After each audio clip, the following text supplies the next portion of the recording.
Welcome back to She Talks Money, the podcast where we talk about building wealth, owning your path, and doing it all in a way that feels aligned, fulfilling, and unapologetically yours. Today's guest is the definition of that.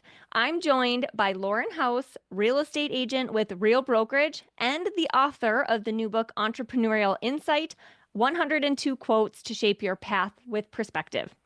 Lauren is a bold, intentional entrepreneur whose work goes far beyond real estate. She's known for her confidence, her boundaries, and her refreshingly real take on what it actually takes to build a business you love without burning out.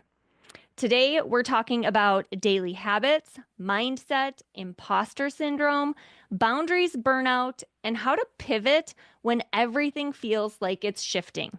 And trust me, this one's going to hit exactly where you need it. Let's dive in. Welcome, Lauren.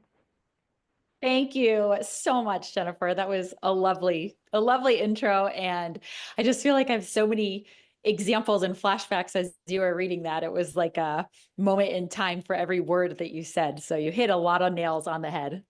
Well, you are so inspirational. I knew from the minute I saw you on Instagram, I was like, she has to be on the podcast because I feel like you embody the whole message that I'm just trying to share with my audience. So I can't wait to dive in. I'm so excited to get to know you better and for our audience to get to know you and learn from you. To start off, who is Lauren House today and what led you to real estate and entrepreneurship in the first place? Lauren House is still figuring her shit out. There is a lot that goes into life, right? And as soon as you think that you have figured it out because you wanted to overcome some obstacle or grow or expand, you get a little bit bored and you're like, okay, I want to go to the next hurdle to make sure that I'm at the next place in life. And that's why I'm saying, like, you just are always trying to figure it out. What brought me into entrepreneurship is really, I just wanted to look cute at the office. And that was started with being an assistant. And I got to wear my stiletto heels with my pencil skirt, my collared shirt every day. And that was in real estate. I worked as an assistant to a commercial real estate agent in Phoenix, Arizona. Okay. And it was 2008. So let's be real, there was no real estate going on. And the world was very scared. That's just when I happened to graduate from college. So it just is what it is. I Yeah. learned a lot. And then I moved to LA and I had my first, quote unquote corporate job. It lasted about 10 months and I couldn't do it. It was not for me. I didn't like the politics of it. So I decided to go back into real estate. I got a California real estate license because I was living in LA and then also decided to start teaching yoga.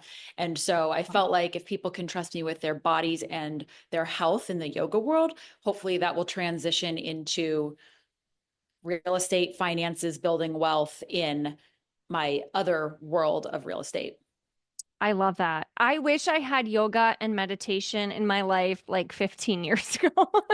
I just Oh, recently yeah. discovered, especially meditation in the last, probably like 4 or 5 years, and it's like life changing. I'm just a much better, calmer um person overall. And those are the people who need to meditate. I've actually gotten very far away from meditating, but I will say that when you are actively meditating, who you show up as and like your response time, your reaction time, everything is just calmer because I guess it's your nervous system is like able to handle more because you are at a different state rather than like always running with like cortisol and dopamine and all these Yeah. different hits that your body needs and the stress. So it's actually a very, very special practice. So I am very proud of you. Thank you. Yeah, I'm a better person and I'm a better listener because Mm. this business is just go, go, go. And I used to be like, you're listening to someone, but you're already thinking about your response. And now I can pause and just be like, no, I'm just going to hear this out and let them finish and then respond instead. So, yeah, definitely a practice I need to keep in my life. I've learned on a regular basis. Um, so you just released the book, Entrepreneurial Insight. Can you share one or two of your favorite quotes from the book and how they've shaped your own journey? I have to give the first quote, which is my favorite. It's from my dad. It's if you're happy with everything in your own life, then everything else in life is just an accessory. We call that Lauren terms in my family. because he just really taught me that if you aren't happy with who you are, which includes self-love, self-acceptance, boundaries, Mm-hmm. everything, then how are you supposed to enjoy anything else that comes into your life? You have to be happy with yourself first, and then everything else is just a plus. And so that just hits home in so many ways on so many levels, and it's something that you can take into business, friendship, romantic relationships, family, friends, it doesn't matter where. Mm-hmm. So, and I think in this day and age with self-development and mental health being on the forefront of every conversation, Yeah. I think that he was like way ahead of his time, and he Yeah. put it in a way which was so smart. He put it in a way that I was receptive to it, right? So like if you're Mm-hmm. a sports person, maybe find a sports analogy. Like I'm a shopping person. Yeah. He put it into shopping terms for me. So that would be my first one. That's definitely my favorite quote because it stuck with me forever, and it was given to me when I was little. Um, I mean, I have to I have to use my own quote. Yeah. I love it. It's just, Yes. I mean, it is it's I came up with this quote as I was transitioning out of my party days, which was the party is always there. I spent my entire 20s partying, kind of just thinking that everything was going to be handed to me because that was my life in every which way, in every department. Mm-hmm. And once I started to really dig into real estate, and I was finding that I was able to value and respect myself more because I was actually doing something with my life. I wasn't just like at a bar being cute and pretty and fun. Yeah. That was when I realized, oh my gosh, partying is a groundhog's day. And so when you spend even a weekend, it can be a small amount of time. When you spend that time in a bar and just like waking up and you feel awful, so you go have a hair of the dog drink, and then it Mm-hmm. takes you into that day. It's just Groundhog's Day, right? Like you are having fun and you are making friends and great memories. I do not regret my partying at all because I wouldn't be who I was today, which is disciplined, if Mm-hmm. I didn't have those days. So the party is always there. It's just a reminder that that world isn't changing. That world Mm-hmm. is there. So I would rather go make money, go learn skills, do anything I can while other people are partying. And for some people, that's just the order of their life. If you had kids at 20, like let's be real, you're going to have to go party and have like the wild Yeah. phase at some point. It just is a Yeah. little bit more delayed. Mine just happens to be at a young age. So now at 40, I'm like, I'm good. I've done it, and of course, like once a quarter, I need to go out. I need to like let my hair down, do whatever I need to do to like let it all out. But it's just not a routine thing anymore. So we'll see. Who knows? That's probably destined to change at some point. But right now, that's the phase I'm in. So I gotta love respect that. it. I love that. And it's so refreshing because honestly, my husband are more like, I mean, we've been entering that phase for a while now, but also like then we look at each other and we're like, gosh, it's Friday or Saturday night and we'd rather be home with each other because we're so busy. Like, let's just watch a movie. But Mhm. does that mean like we're old? Are we giving into the fun life? We've left it behind us. But it's so true. I feel so much better on a Monday if I've just been disciplined and worked on myself over the weekend versus gone out with the hockey parents and partied and drank and then you feel awful. So Totally. I feel better. It Feel better. listen, it is a 50-50. I'm torn all the time. Like Yeah. sometimes it's a Friday and I'll get done with my last appointment and I'm like, I want to go have a drink right now. And I have to catch it while I'm in that feeling because if I get in my Hmm. car and drive home, the feeling is gone. Yes. And I have to like honor that. Like I want to go do it, but sometimes nobody else is available to do it with you. And Yes. that's kind of like, okay, maybe this is the universe like saying, okay, let's Yes. not do that right now because something better is on the other side of being good, you know? Yes. Yes. Oh, for sure. You have meetings and it's Friday and it's happy hour. You're like, okay, wait a minute. What do I have to get done the rest of the day though that I Exactly. might It's regret not doing if I decide to have a margarita right now. So I love that. So talking about mindset for a minute, what mindset shifts do you think are non-negotiable for women building a business? Ooh, what a great question. I'm going to say you have to put yourself first, which I think most of us are guilty of being people pleasers, that's really hard to do. And when I say that, I mean, what are your personal non-negotiables to really be alive? Is sleep number one? Because it should be if it's not. Yeah. Is eating healthy number one? because it should be if it's not. Hmm. And exercise, that should also be something you do. You don't need to do it every day, but you need to take care of yourself first, because if you don't take care of yourself first, you will burn out. Like over the past almost year, we'll call it 10 months, I have had my body giving out. I've had frozen necks. I've had a right frozen groin.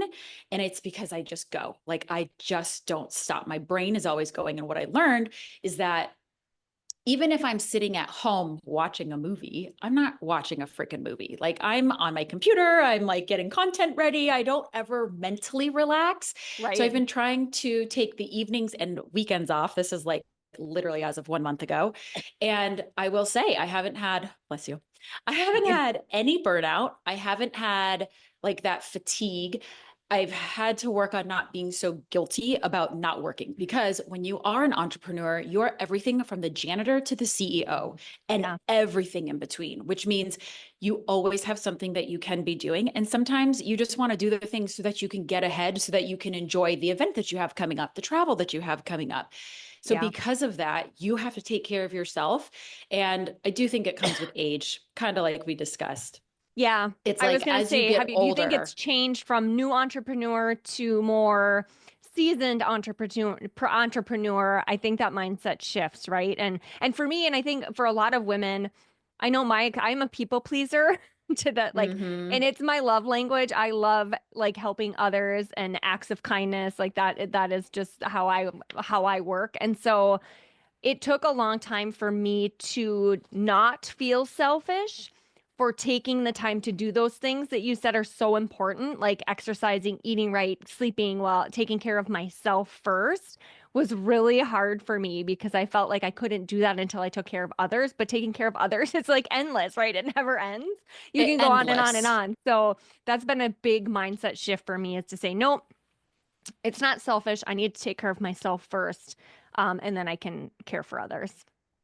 Correct. But I don't think that people reevaluate that people pleasing tendency or set boundaries until they experience the burnout. Yeah. And then you have to be, I guess, self aware enough to reflect. If Hmm. you're not reflecting daily on conversations you had, on how client experience could be better, what systems you can put in place, anything, like even just now, I came from a meeting and I was like, okay, I need to sit down and put all these notes in, I want to make like a document for new buyers coming to Miami because she had so Hmm. many questions. And she looked Yeah. at me after and she looked drained. She was like, Yeah. I think I'm on overload. And bless her soul, she asked a million questions. And so I gave her all the answers. And in Yeah. hindsight, I was like, that was a bad idea. Yeah. So Yeah, I just learned exactly. something today. Yeah. So that would be number one, is take care of yourself first. Number two, let's not run on hope. Yeah. Hope is the killer of everything. And I feel Hmm. like I learned that lesson. I tried over and over and over and couldn't get past it for many, many years, because you just keep thinking like, oh, if I go do this or if I meet this person, there's just hope there. Like maybe if it's not Yeah. a yes or a no, it's a maybe. Yeah. And running on hope is the worst place you can be, because Hmm. there's no direction, there's no intent, there's no mindfulness. It's just like wishing. And I don't think that that's healthy in a business, because that's not going to get Hmm. you towards your goals. So you need to be in charge and feel okay being in charge and taking control so that you have the outcomes that you want. Yeah, absolutely. I agree. Now, I've heard you say, and I don't know if it was on a video or your website when I was researching, but that action kills fear. So, can you expand on that? How has taking action helped you get through fear or doubt? When you are interested in trying something new, fear can stop you. It can create anxiety. It's a lot scarier in your head until Hmm. you experience and you realize that it's really not that scary. And as someone who doesn't like to be stagnant and I always want to be growing, I'm Hmm. always trying on new things. I call it trial and error, right? Like you try something, maybe you like it, maybe you don't. You see what the result is. Does it lead you to what you want or what you don't? And a lot of times, what you think, like a therapist taught me this, is that the brain makes up everything in between point A and point B. So, to use a very easy and relatable example, if you see a couple on Facebook or Instagram in a picture and they're happy and they're holding hands, maybe they just got engaged, you assume that they have this great life. You assume that they're Hmm. happy together. But when that picture goes up and it's of your friend who, like, you know that they're cheating on each other and they hate each other and all they do is fight, you're like, okay, well, I know your reality. So Mhm. that's like less intimidating, if you will. But Yes. your brain just assumes, because you don't know the inside of this other person's life, that it's perfect.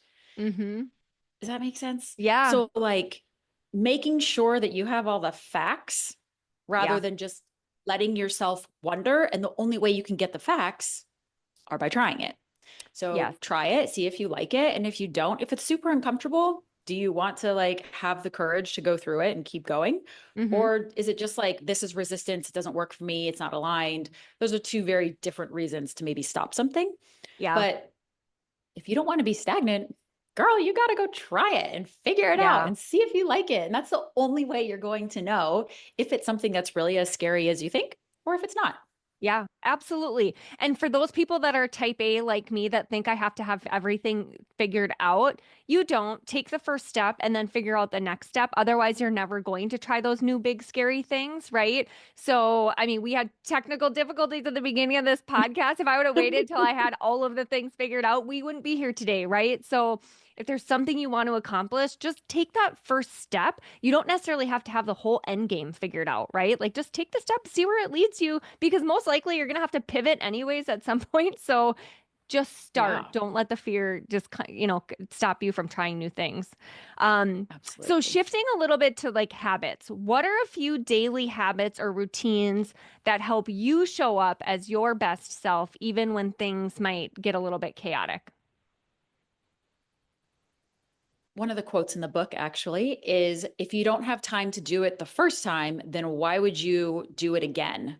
Which means if you are rushing through everything and you are rushing because you feel like you don't have time, then are you going to have time to redo it?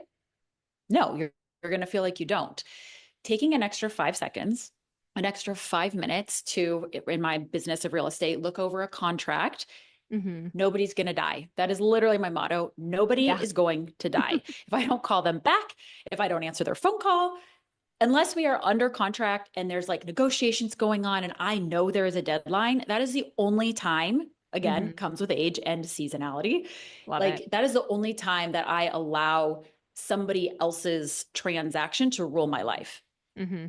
But man, it is just, I don't even know where to go with that. It is just so hard to like slow down because we are in this world of just keep moving, keep pushing out. Everybody's doing more than Yes. you, and they're not. That's the thing, is like once you realize that nobody's really doing more and it's all a show and it's all Mm-hmm. just smoke and mirrors, that's when it's easy to slow down. Because at the Yeah. end of the day, you have to know what your message is. And I think you and I are very similar: Yeah. quality over quantity. I'm at a Absolutely. point where I might even like, I've been thinking about this.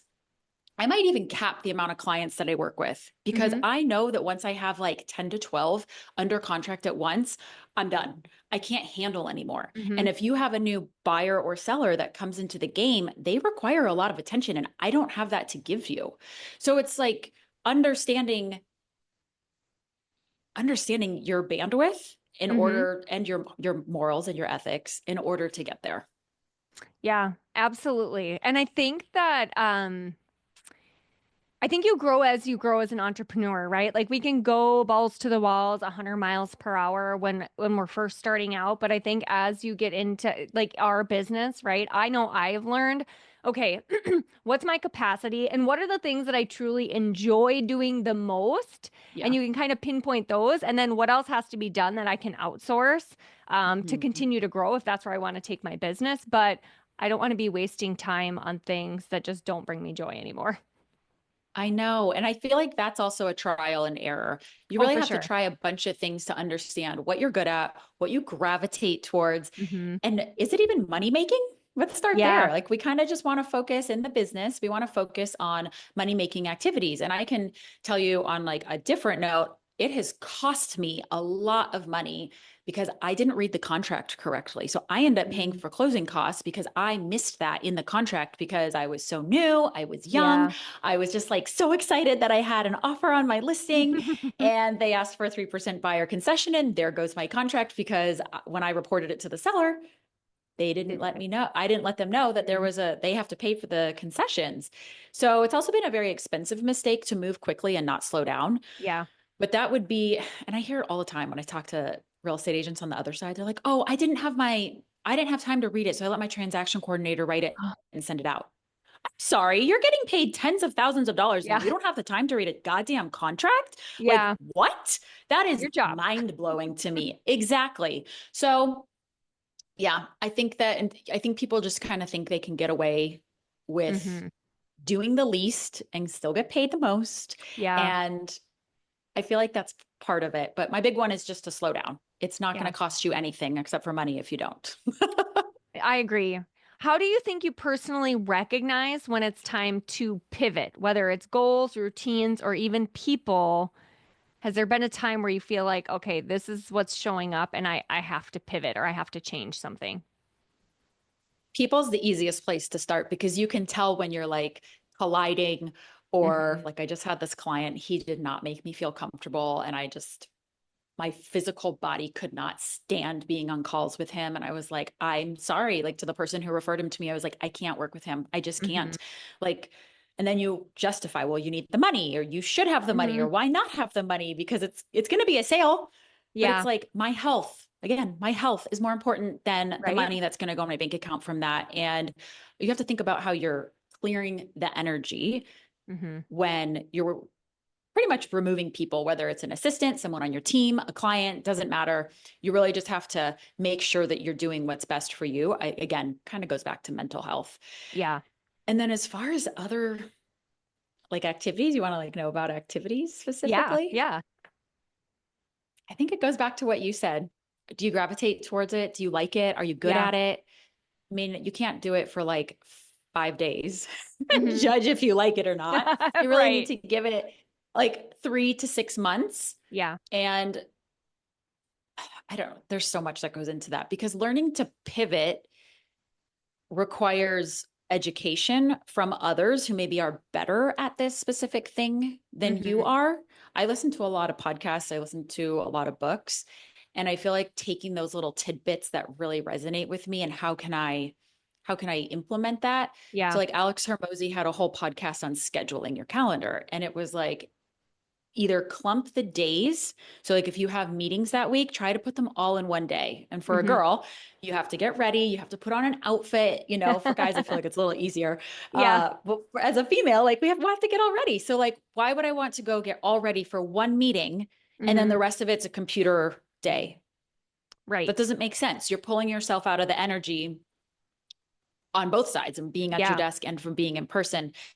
So that was super helpful was to learn like, okay, I have to learn how to pivot. So I try to do certain things in the morning, certain things in the Hmm. afternoon, and just pulling those tidbits from people who are wiser or have bigger companies or I work by Yeah. myself. So I'm just Yeah. starting now to like have different business partners because I work between two cities and I'm Hmm. learning stuff from them, which is great. But for the most of my career, I've worked by myself. And so I don't Yeah. really know. I don't have anybody telling me or suggesting to me or anything. It's just like, all right, well, this isn't working. So let's pivot. Let's just try Yeah. something else. We're so similar. I have learned more from podcasts and books than probably anybody. I mean, I have coaches now too, which are great, but it's so true. Like, okay, why didn't I think you listen to something and you're like, gosh, why didn't I think about that? And then you make the change Yes, and you're like, this is so much better. it's so much better. But like that's exactly what you said. It's taking what you learn and implementing it. You can Yeah. listen to all of the books, but you don't want to just like take them in and do nothing with the information. You have to apply what you're learning to see Yeah. if it works, which I think is huge. I think a lot of people just like they want to read books and I got to Yes. do something with the information. Yeah, absolutely. Take action, right? So what advice, Take we touched on action. this a little bit because you just said you had to let go of a client. So what advice do you have for entrepreneurs who feel pressure to take on like every single client, even if it doesn't feel like the complete right fit for them? Oh man, I don't know that I have the answer for that because I still take on clients who maybe it doesn't align with my goals, but I like the person. Mm, Or yeah. it's like a VIP client and Mm-hmm. it's their family member. And it's, again, it's like the paycheck's not going to be worth my time, but I value those friends and those Yeah. clients. So I'm going to do it. And that's the hard part. It really depends for me Mm-hmm. on the relationship. Now, when you are a new entrepreneur jumping into this career, you have a hunger and ambition. And I think that as you season, you certainly take that with you, but with it comes the boundaries. And when you're in the beginning, you just kind of like are ready to go. You're willing to Yeah. do whatever it takes. And you still are as a seasoned business person, Mm-hmm. but it just becomes normal. Like the Yeah. excitement has worn off, you know? Mm-hmm. And so when it's just in the beginning, and I hate to say, you think that you're setting these great rules and expectations for your business, but because you haven't had a full, robust business yet, you don't have the foresight to know that training your clients, training Mm-hmm. anyone, that you are going to get back to them 1 minute after they text you or call Mm-hmm. you. You don't realize how damaging that is in the future Yes. because you trained them when you didn't have a business. This is just an Mm-hmm. example. You trained those people when you didn't have a business because you had the time to respond.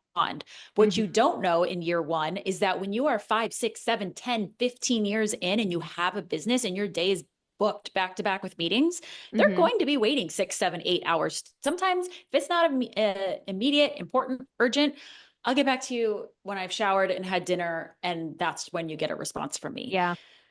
And that's what you don't see as an example in the beginning because you're Mm-hmm. available and you want to make sure that you're doing a really good job, but you can still Yes. do a good job with having boundaries. I'm Mm-hmm. not sure that a new entrepreneur needs to put boundaries in because you do have to put in your heart and soul in order to get it off the ground. Oh, for sure. It's just a little tidbit to think about how you change over the course of your career. Yeah. So that's a great lead into my next question about how do you personally protect your time? Because I know, especially in our field and all of the women specifically that I talk to, is like we just hit burnout, right? Like it's just go, go, go. And to your point, if I could speak to myself 20 years ago, it's one thing I would tell that girl is like set some boundaries and because I've had to let partners go that I did set that expectation that I'm available 100% of the time, and then when my business did get as big as it is and I had to be like, okay, wait, time out, like here's my schedule, here's when I return calls, here's when I return emails, and they didn't like it, right? So Mm-mm. do you do anything to personally protect your time, or do you have any slots where you're just like, I'm just not available, this is me time or family time or whatever? The me time comes at 4 a.m. Okay, me So too. I wake up at 4. Obviously, not every single day of my life, but majority of the days of the year, I wake up at 4 a.m. And that's my very special alone time to do whatever I need to do. Okay. And then I'll work out at 6 or 7 a.m. And people kind of give me a hard time and talk shit to me. Like, I don't understand why I need to get up so early. And it's like, I'm getting up early because that is the only time, two Hmm. hours to myself, that nobody is bothering me except for my Yeah. cats. But nobody's bothering me. My phone's not going off. I don't have to check my phone. I don't even have to be around my phone. But the Hmm. rest of the day, my phone is in my hand. Like I literally have tennis elbow from being on my phone so much. Yeah. I've been to many doctors for it. And so because we're so attached to it, it is it's a finding that me time is hard to do. And Hmm. I think having a hobby, I think if you have children, if you have a spouse where you guys are on the same schedule, all of those things help the entrepreneur, I guess, find that alone time Hmm. because they're kind of forced to have dinner with their spouse, with their children, or to go play tennis or go play basketball, whatever it is you're doing. Like you're forced to put your phone down and you're forced to stop. Yeah. But for somebody like me who doesn't have any hobbies, and like if my boyfriend's at work, I'm like, all right, well, I'm just going to work all night. I feel Yeah. like that's where the burnout comes in because you Hmm. don't allow yourself to go do things. Hmm. And I'm very guilty of like most of the dinners that I go to are business based. So I'm still not really off because Sure. I'm out working the relationship. And it's Yeah. only with people that I truly like. I'm not like, okay, I need to go to dinner with you. It is, again, protecting the time. Do I like you enough? Do I want this to turn into a friendship? I Yeah. think that protecting your time and boundaries and energy is really all about asking yourself, reflecting on everything. Hmm. Do I like this person? Do I want to spend, how do I feel after I spend time with this person? Are you drained? Are you energized? Do you want to see them again? When their phone When their name comes up on your phone, are you rolling your eyes, avoiding Yeah. their call? Yeah. Those are the things that tell you this like is a little secret that I've been doing. I have been very closely watching people's facial expressions when I'm talking to them because their face, the nonverbal communication of their facial expression will tell you exactly what they think, even though the words out of their mouth are not matching. And it has been so helpful. And I call them out on it in a very nice and funny way because I don't mean Yes. to be mean or anything. I'll be like, I think your face told me something different. And they start laughing. They're like, yeah, I actually don't really like that. And they're still making Hmm. the face. Isn't it so true? Especially even at a networking event, I have found when you're talking to people, you can find the people that are truly intrigued and interested in talking to you. And then you can find the people you're talking to, but they're actually also looking around the room at the same time. And you're like, wait a minute, and you can focus on who you want to spend your time with then. And speaking of networking events and finding the quality people in the room, I think it's super important to have one good contact instead of trying to have 15 phone Yes. numbers, Instagram handles in Miami. Hmm. Have quality conversation with one person and see how you can help each other and how you can move that relationship forward because that's what's going to help your business, not just like getting a bunch of phone numbers that you're never going to use again. That doesn't Yeah. do anything for you. And I think that at least in real estate, I feel like maybe for mortgage too, it's like Hmm. everybody can be a consumer for you. Everybody can be in your business. So you like are always trying to spread yourself thin and oh, Yeah. I can help you and da da da da da. And it doesn't do anything because it's just like a Right. one time, like, let me throw spaghetti at the wall and see if it sticks. Yes. No, be mindful, be intentional, do what you Hmm. need or want to do in order to like not in a manipulative way, but Right. I like you. I like your morals, ethics, who you are as a person. How can we work together? Hmm. That's what's going to stick. That's what's going to be a long lasting relationship. And it's going to be very fruitful for both of you at the end of the day. Yeah. And we spend so much time working, right? That's part of my growth journey is like we spend so much time working. I really want to enjoy the people that I work with. And like to your point, be intentional. I'd rather have 10 solid referral partners that I can really go deep in our relationship and help build each other's business than like 100 scattered all over. I mean, not that I'm not going to take business from people, but you know what I mean? Like I'd rather really Correct. deepen those relationships and feel good about it than have all these random things going on. That's Um, just part of being seasoned is yeah, oh, understanding, absolutely. and Absolutely. it's kind of cool to like look back in the rearview mirror and watch how you've grown, how your business has changed, how you react to things, how you can anticipate pretty much anything in a transaction now. Yes, It's absolutely. super special. And the only thing Yeah, that's different is time is on our side because we've been in the industry for so long. right. That's the only thing that's different from a new agent other than experience. 100%. So shifting a little bit now, because you're so good at this, confidence and growth. When it comes to imposter syndrome and FOMO, they're so real. What's your take on those and how do you navigate them?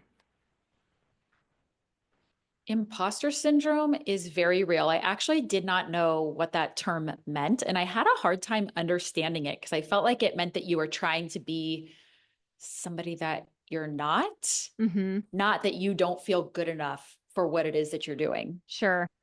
So I wasn't using it correctly for a Okay. while. Imposter syndrome is it's just insecurity, it's Mm-hmm. doubt, it's lack of knowledge, lack of experience.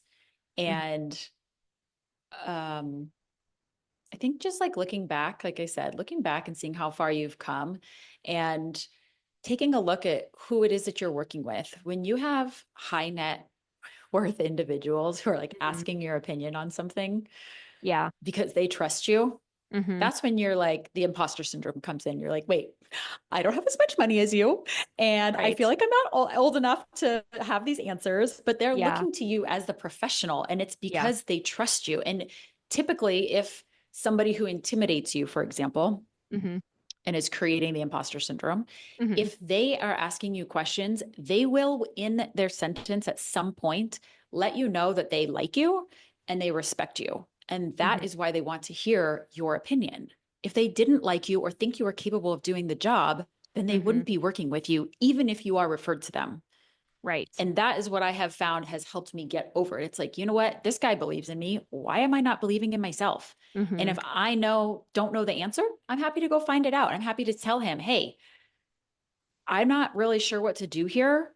And I think that that's the hard part is because people come to you in your profession and you're supposed to be the expert. I have to admit, Yeah. I hate that word. You feel like you can't let somebody down. You can't not know the answer. Right. But all you're doing is putting yourself into this hole and causing yourself stress and anxiety about something that it's okay if you don't know the answer. And when COVID was here, the amount of times that I called my broker who had been in the real estate industry for 50 years, by the way, Wow. and I would call him and he would say, you know what, Lauren? I actually haven't been in this situation. That almost gave me the permission to like be calm about things. Okay, I Mm-hmm. don't have to know everything, but the imposter syndrome will creep in a lot of different realms and you just have to face the demons. I do think that self-development, working on yourself, whether that's Mm-hmm. therapy or EMDR or a spiritual healer, whatever realm it is, I think Mm-hmm. you have to have really the balls to work Yeah. on yourself first in order to heal whatever triggers you, traumas, insecurities, the projection that you're going to give because of your life experiences, all of the little pieces, which you are the foundation, all of the little pieces that create you need to be healed and in a healthy place. And I don't think a lot of people take the time to take care of Mm-hmm. themselves in a mental health way. Yeah. Therefore, therefore, you end up feeling constantly not good enough, not Yeah. worthy enough. I think that kind of answers my next question too, because they were talking about like how changing, or I'm sorry, what confidence looks like for you. Um, and how you're not comparing to others. But I think that for me in my journey, it's been working on myself from within. And that's where a lot of my confidence came from. Yes, I'm experienced, I know the things, but really until I really worked on myself, that's when my real confidence started to shine through. So you kind of said that, but is that what you're feeling the same way? Confidence to me is it's knowing who you are and being Mhm. okay with it. Yeah. Right. So like I think it's at this point, by the time this airs, I will have posted my superpower. My superpower is that I can laugh at myself. There is really nothing that anybody can say to take a dig at me that I don't Mhm. already know, I haven't already acknowledged. I'm probably going to laugh with you and make fun of myself harder than you ever will because I I love can that. own my shit. I Yeah. don't know shit about geography. Geography is not my strong suit. So as soon as Yeah. somebody starts talking about little intricacies of cities and countries and wherever in Thailand, I'm like, dude, I don't know geography. So Hmm. like, let's get out a map, show me, teach me something. Yeah. And I think that would be an easy place for people to be like, oh my God, what is he talking about? I don't know. Like, oh, I feel like such an idiot right now. Like I should know this. And it's like, no, Hmm. dude, I don't know. I don't know what it is. And I think calling yourself out Hmm. creates confidence because people now, you just took away any power they have over you because you just ratted yourself out. Yeah. And that to me is confidence. So like knowing who you are, again, the trial and error is something I clearly live by. I've said it like 4 times in this podcast. Hmm. Trying things on that other people are doing, saying how they act, maybe it's their style, their haircut, whatever it is, Hmm. all of those things, if you like it about somebody, see if you like it on yourself, see if it works for you. And the things that you don't like about yourself, go study, go learn, do something in that area to make you better. Yeah. Because if you don't, it's always going to be an insecurity. I love that.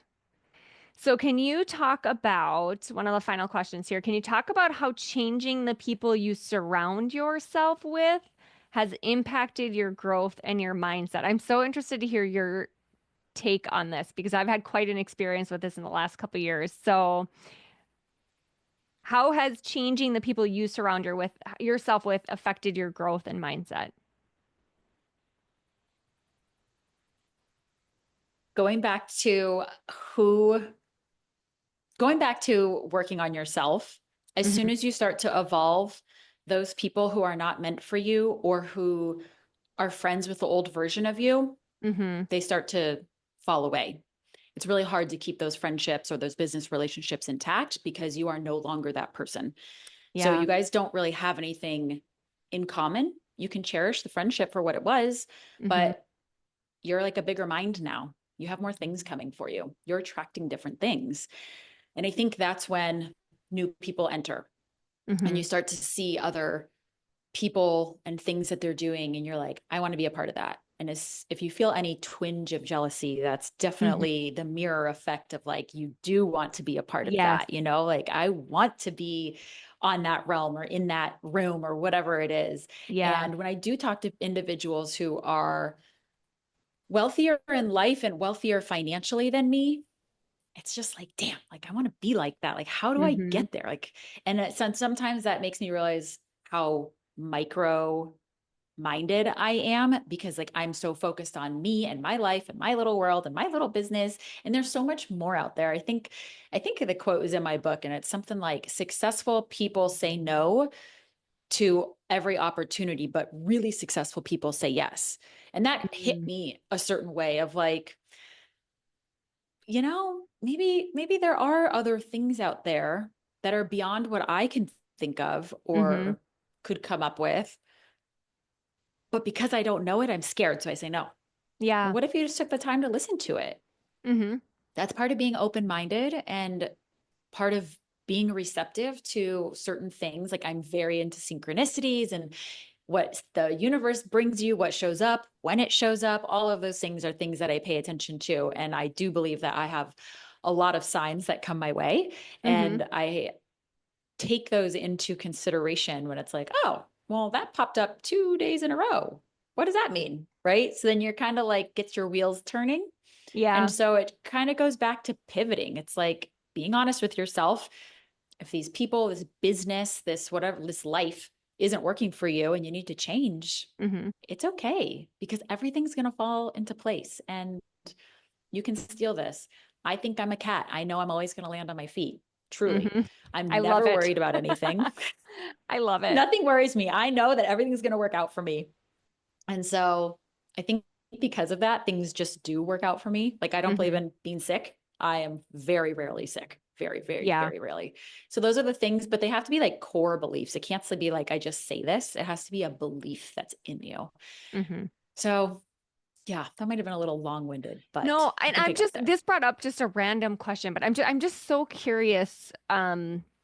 Because of some of the things that I have faced. I remember listening, like I used to listen to Ed Milet's podcast during every one of my workouts, right? I'd get a whole episode and love him. And there seemed to be a little bit of this common theme, specifically, and I know this is for everybody, but specifically for women, really, really successful women that were on his podcast. And it was like their inner circles were pretty small. And so Mm-hmm. have you found the more and more success that you have, you're beautiful, you're successful, do you feel like your inner circle has gotten a little bit smaller Oh yeah. with the I don't people that really you think, kind of allow in, right?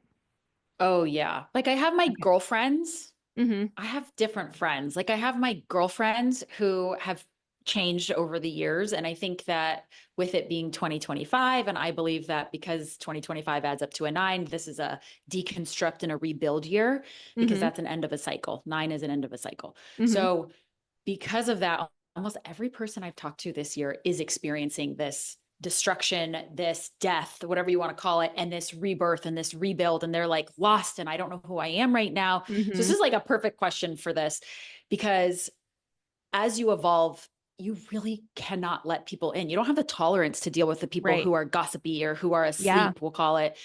And as soon as you wake up and you have like this knowing that you are awake in life, Mm-hmm. your whole world changes. And I Yeah. do think it's easy to find people who are on your level, Mm-hmm. but I also think it's hard to find people who are on your level that you can trust and you want to let in and you want to spend time with.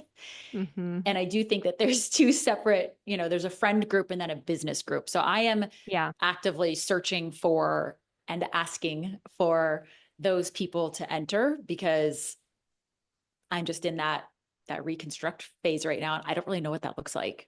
Yeah. I feel like it's the year to like I've been really surrounding myself with the my cheerleaders, I call them, like the women that are willing to cheer me on and lift me up and be super excited for my accomplishments and as I am theirs versus the some of the people that are I don't know if intimidation is the right word, but you know what I mean? Like I'm not going to make myself smaller to make you feel more comfortable. And it almost sounds arrogant or bad saying that, but No, also not at like all. no, like this is me and I am ready to explode and do awesome things. And if you're with me, like I'll take you with me. Let's go. But if you're not, like bye, you know? Yes. Yes. And it's funny because when you're in a world full of people and you're surrounded by and you listen to and watch people who are on that wavelength of like, don't keep me small, Mm-hmm. it feels like everybody's like that. But when I had my podcast, we would always talk about, we're like, most people out there are stagnant. It Mm-hmm. takes courage for change. It takes It courage to does. be who you are. It takes courage to move, Mm-hmm. right? Whatever that means, to move the Yeah. needle. It is hard and it is scary and it's painful, but the Mm-hmm. reward is so great and so beneficial on the other side. But most people aren't willing to go through the shit and the mud and the tears and Yeah. the sorrow and the breakdowns in order to be better. And so there, I do feel like there's very few of us Mm-hmm. on the grand scheme of things who actually are like that. And so when you find people, it's kind of like you said at the beginning, like when you see those people, you just Yep. know, you're like, okay, I like her. And it's Yep. like the energy Absolutely. just hits you. You're like, okay, yep, she's my people. And that's all it is. You just know. Yes. Love that. So, where can our listeners find you, follow you, and get your book, Entrepreneurial Insight? Oh, so the book is on Amazon. If you go to my website, laurenmhouse.com, there is a link on the homepage, and everything else is at Lauren M. House on every platform. So it makes it very simple.